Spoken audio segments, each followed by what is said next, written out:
Olá, estamos de volta para gravarmos mais uma aula do nosso curso que fala sobre esses fundamentos básicos, essenciais da fé cristã reformada. Hoje nós vamos falar sobre crescimento espiritual.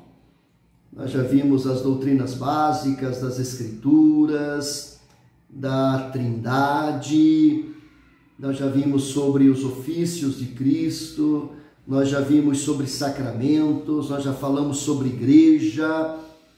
Agora vamos falar um pouquinho sobre crescimento espiritual, sobre nossa vida como crentes, fazendo parte do povo de Deus, da família de Deus, debaixo da graça, do pacto da graça que Deus estabeleceu, instituiu com cada um de nós. O tema da nossa aula de hoje é crescimento espiritual. Todo mundo precisa crescer e ninguém nasce adulto. A gente nasce bebezinho e a gente tem todo um processo de crescimento físico, mental, emocional, intelectual, moral, espiritual, até que a gente chega a uma idade adulta, de maturidade em todos os aspectos da nossa vida. Assim também tem que ser na vida cristã. A gente não começa adulto espiritualmente. A gente começa bebezinho, quando a gente tem um encontro com Jesus, nasce de novo. A gente é um bebezinho espiritual que precisa crescer, que precisa desenvolver. O que nós podemos aprender sobre crescimento espiritual? Uma coisa importante para a gente refletir é pensar que a vida cristã é uma vida dinâmica, não é uma coisa estanque, uma coisa parada. Ela tem dinamismo, ela se desenvolve. A Bíblia usa algumas figuras para descrever a vida cristã. Ela compara a vida cristã à figura orgânica de uma vinha, Lá em João 15, Jesus diz que ele é a videira verdadeira e nós somos os ramos.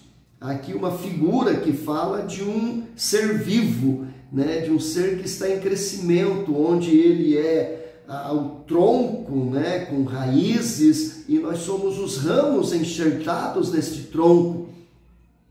Então isso fala de dinamismo. Também lá em Hebreus 12, 1 a 3, o escritor da carta aos Hebreus compara a vida cristã a uma corrida, dizendo que uma vez que nós nascemos de novo, que fazemos parte do povo, da família de Deus, devemos nos desembaraçar de todo o peso, de todo o pecado, e devemos correr com perseverança a carreira que nos está proposta, olhando fixamente para Jesus, o autor e o consumador da nossa fé. Também em 1 de Pedro, capítulo 2, do versículo 1 ao 18, a vida cristã ela é comparada a uma obra de construção, falando que nós somos como uma construção onde os tijolinhos vão sendo colocados, e tudo isso fala de movimento, de dinamismo, de algo que precisa de processos para que toda a construção seja formada e possa chegar à sua conclusão. Sendo assim, é esperado daqueles que foram convertidos ao Senhor Jesus que cresçam espiritualmente. Como Paulo bem explicou na carta aos Filipenses, capítulo 3, versículos 12 a 16, quando ele fala que devemos desenvolver a nossa salvação com temor e com tremor diante do nosso Deus. E como Paulo elogiou a igreja de Tessalônica lá na sua primeira carta, capítulo 1, versículos 3 ao 10, falando que aquela igreja cresceu, se desenvolveu e a fé dela se tornou conhecida de toda aquela região, porque eles desenvolveram, eles amadureceram, eles cresceram espiritualmente. O crescimento espiritual ele está vinculado ao exercício de algumas disciplinas espirituais que são ordenadas pelo próprio Deus em sua palavra. E aqui, então, hoje, em nossa aula, nós vamos dar ênfase a 4 disciplinas espirituais né, que a Bíblia nos apresenta como disciplinas, como meios de graça para que a gente possa crescer e desenvolver. Imagine que a vida cristã é como o desenvolvimento do seu corpo físico. Para que você tenha um corpo físico saudável, você precisa exercitar disciplinas físicas, né? Você tem que ir a uma academia e ali fazer treinamento para os braços, né? Para o peito, para os ombros, para as pernas, enfim, para o corpo todo. E quanto mais disciplinado nós somos nesses exercícios, mais saudáveis, mais fortes nós ficamos. Assim também na nossa vida espiritual, quanto mais nós exercitamos as disciplinas espirituais e quanto mais somos disciplinados nesses exercícios, mais saudáveis e fortes nós nos tornamos espiritualmente. Ou seja, não adianta você ir um dia na academia e malhar 2, 3, 4 horas e ficar 2 meses sem aparecer. Você vai ficar uma semana todo dolorido, machucado, mas depois de uma semana aqueles exercícios não valeram de nada. É preciso todo dia, devagarinho, como diz o ditado lá da roça, né? De grão em grão que a galinha enche o seu papo. A primeira disciplina espiritual, e eu não estou colocando primeira porque seja em ordem, primeira, segunda, primeira, para a nossa discussão, para o nosso aprendizado aqui, é a oração e o jejum, que Jesus descreve lá em Mateus capítulo 6, do versículo 5 ao 18. Segundo as Escrituras, os exercícios da oração e do jejum são sempre esperados dos servos de Deus. Jesus espera que os pratiquemos. Ele diz, quando orares e quando jejuares.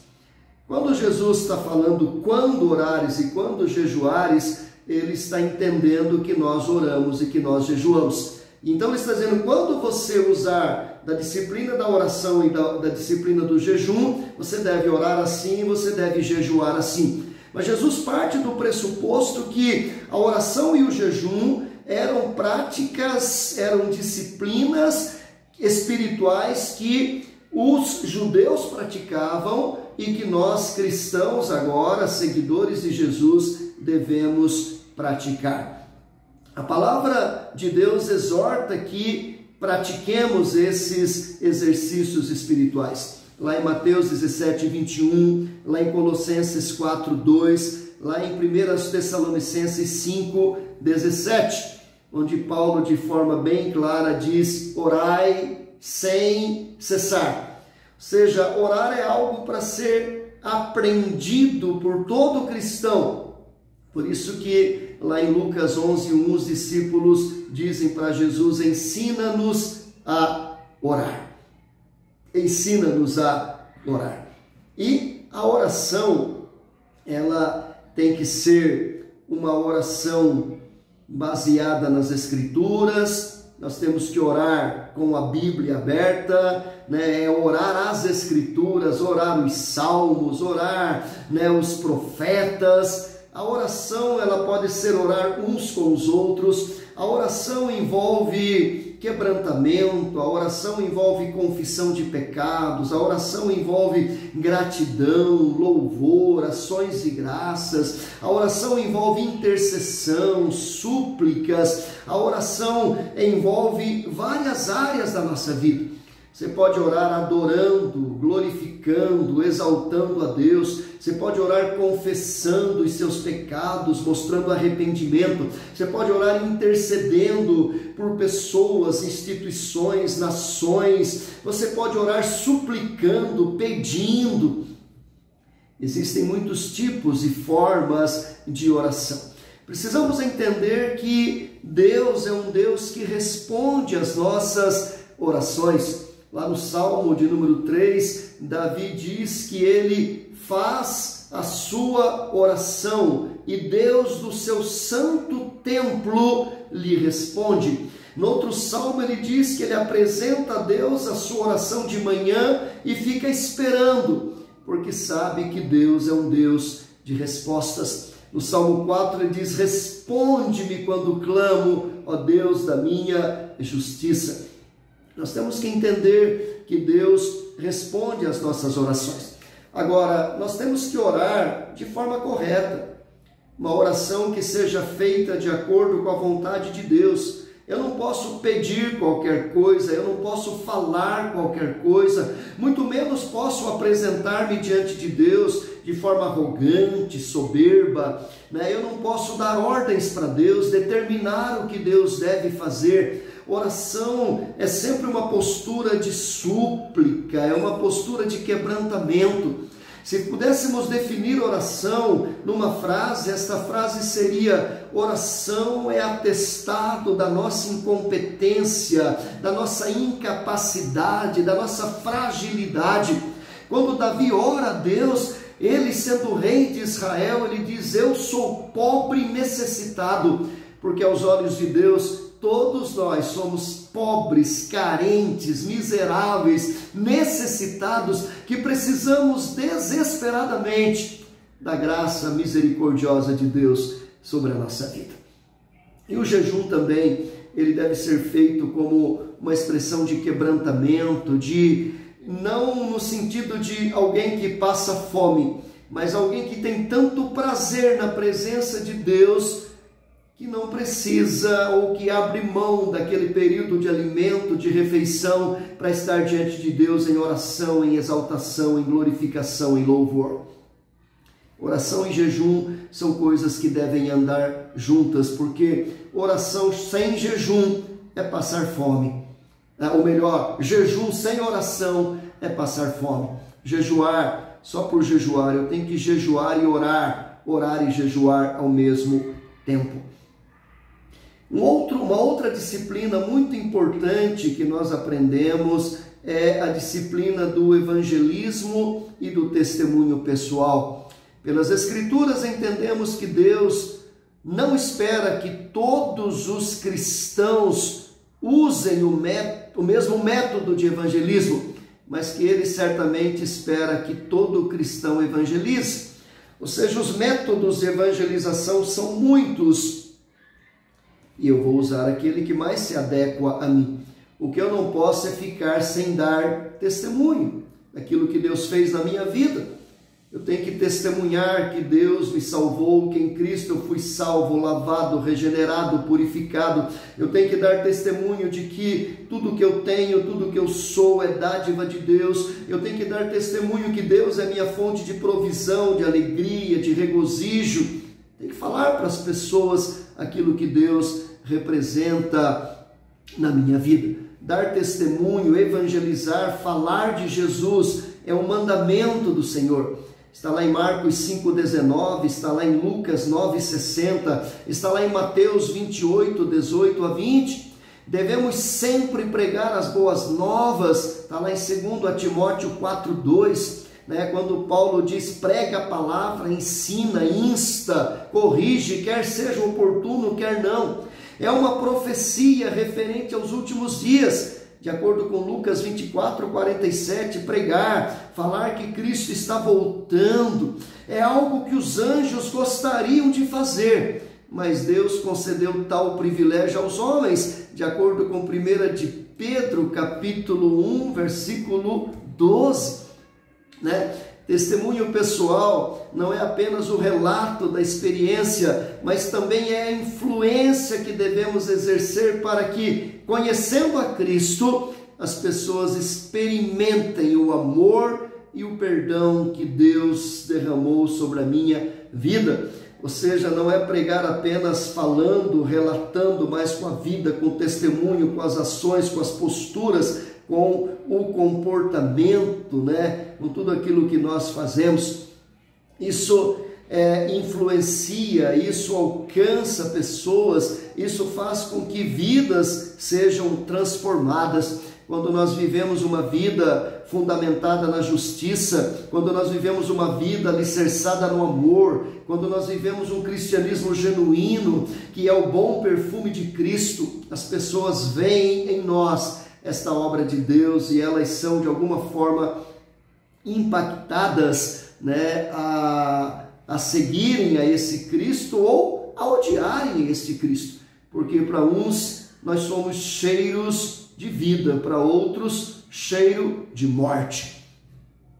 Uma outra disciplina espiritual importante que nós devemos aprender e desenvolver é a fidelidade na mordomia cristã.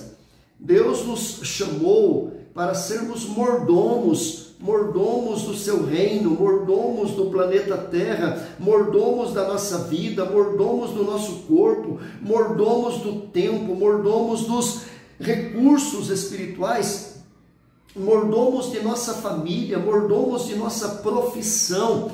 E nessa mordomia, nós temos que entender que tudo aquilo que Deus nos deu é para ser usado para a glória dele, são meios para a nossa sobrevivência, para o sustento da igreja, mas meios que têm que ter como finalidade última a honra, a glória, o louvor de nosso Senhor e Salvador Jesus Cristo.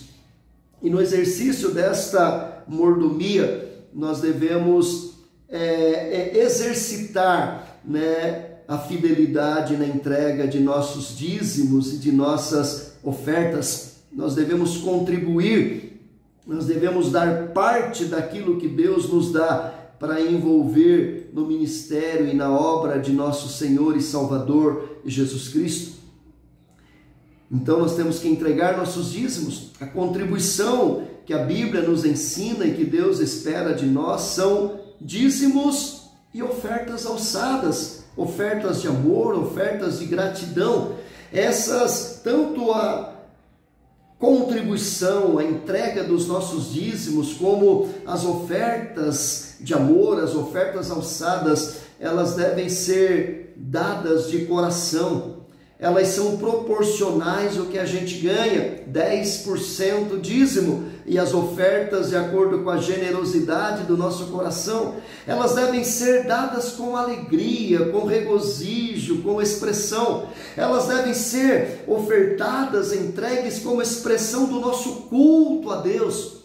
Dizimar, ofertar é uma expressão de culto.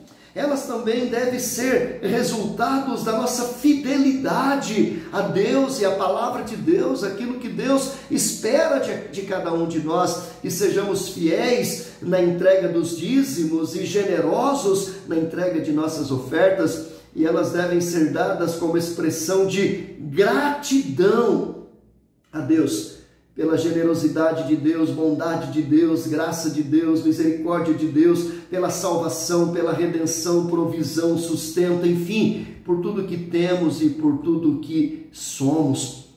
É muito importante, então, desenvolvermos a disciplina da mordomia cristã, de exercer essa mordomia, de cuidar bem do patrimônio de Deus, seja da terra, seja do planeta, seja das árvores, seja dos rios, dos mares, das pessoas, da família, do corpo, da saúde, do trabalho e dos recursos que Deus tem colocado em nossas mãos. Nós devemos usar isso com toda a sabedoria e no exercício desses recursos devolvermos a Deus nossos dízimos, 10% de tudo que ganhamos, e ofertarmos a Deus como expressão da nossa generosidade de forma abundante, nossas ofertas de louvor, nossas ofertas de gratidão.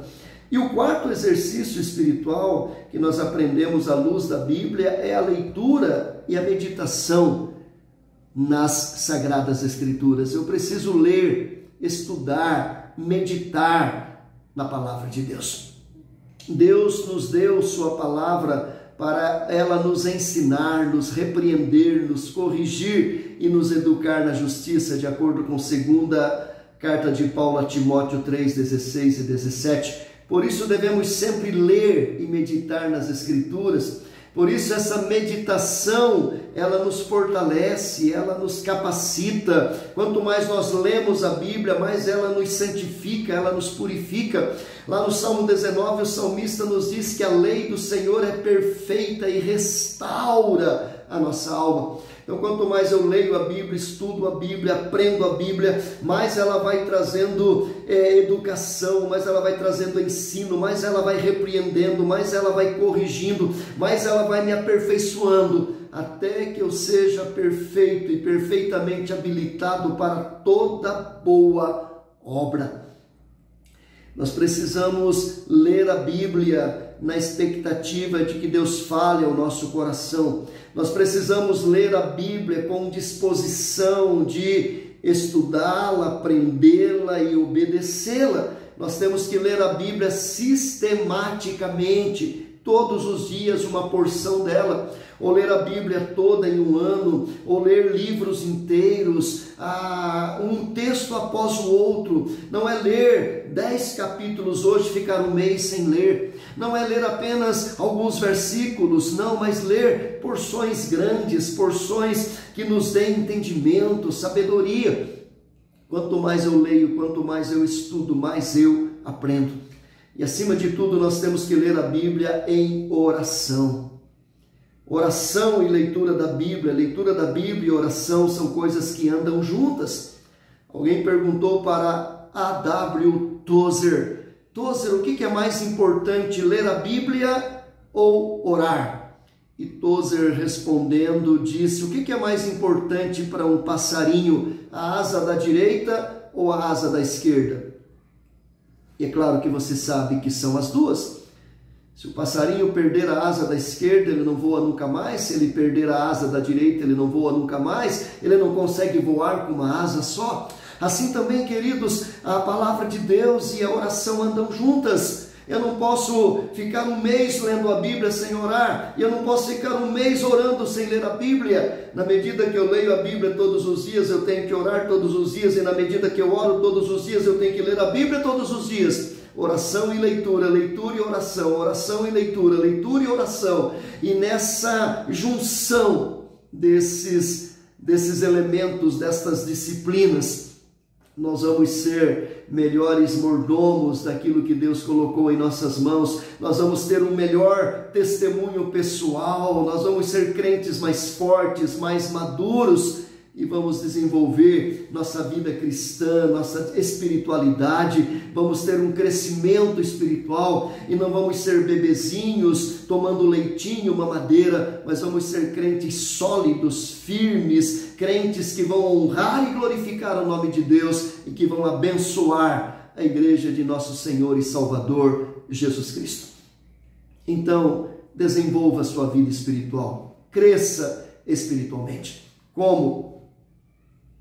Orando, jejuando, lendo a Bíblia, dando testemunho, contribuindo, exercendo com fidelidade a sua mordomia cristã, indo aos cultos, participando das reuniões, dos encontros, fazendo cultos domésticos. Quanto mais eu me dedicar aos exercícios espirituais, melhor crente eu serei. Crente mais maduro, mais firme, um crente mais saudável na presença de Deus. Que Deus o abençoe, fique com Deus. Nós encerramos assim esse curso sobre os fundamentos básicos da fé cristã reformada. Que Deus tenha misericórdia e abençoe sua vida. Amém.